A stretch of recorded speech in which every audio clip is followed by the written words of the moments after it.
Pak Prabowo malah disekolahin sama Pak Anies.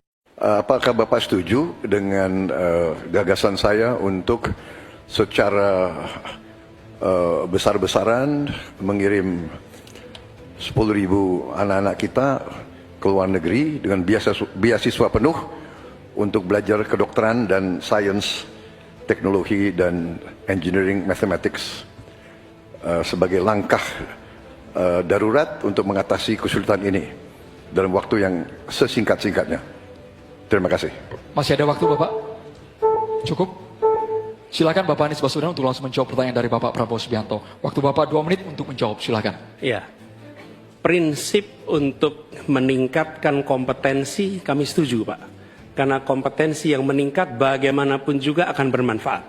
Nah, isunya adalah kita harus melihat apa yang menjadi urgen hari ini.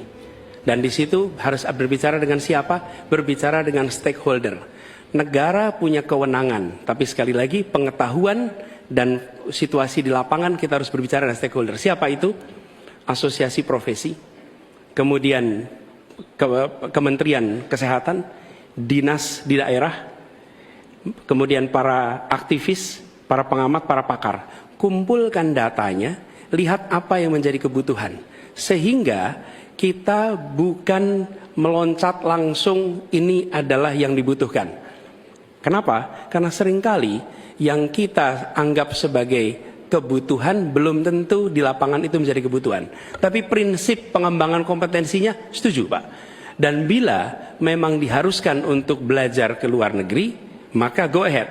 Tapi bila dibalik, profesor yang dibawa ke sini, institusinya dibawa ke sini juga tidak masalah. Karena dengan begitu proses belajar itu akan terjadi. Jadi kami melihat pengembangan kompetensi itu baik. Jangan tapinya memastikan sesuai dengan data yang ada supaya apa yang kita investasikan bisa menjawab kebutuhan. Jadi ada unsur pentingnya, ada unsur urgensinya. Kita kerjakan mana? Yang dapat dua-duanya, yang urgen dan yang penting, supaya hasilnya bisa langsung kita manfaatkan untuk Indonesia. Begitu jawabannya kira-kira Bapak. Terima kasih. Masih ada kasih. waktu Bapak? Cukup? Ingin dimanfaatkan? Kami persilakan kepada Bapak Prabowo untuk langsung menanggapi jawaban dari Bapak Anies Baswedan. Waktu Bapak 1 menit. Baik, saya kira Pak Anies, saya kira masalahnya adalah datanya sudah cukup jelas bahwa kita kekurangan 140.000 dokter. Sebagai contoh, di Atambua ada satu rumah sakit yang seharusnya ada 16 dokter, dokternya hanya 1 orang. Jadi dia kewalahan. Dia harus melayani 3 kabupaten. Jadi bagaimanapun pemerintah saya kira harus ambil tindakan-tindakan yang cukup darurat.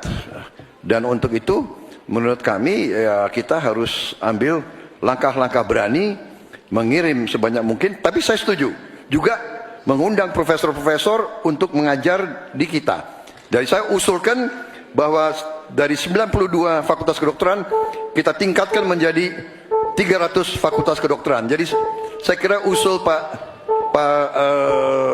Anies baik juga mengundang profesor waktunya ke Indonesia. Habis, terima kasih. Terima kasih, waktunya habis. Kami persilakan Bapak Anies Baswedan untuk menanggapi jawaban dari Bapak Prabowo. Waktu Tentu. Bapak 1 menit.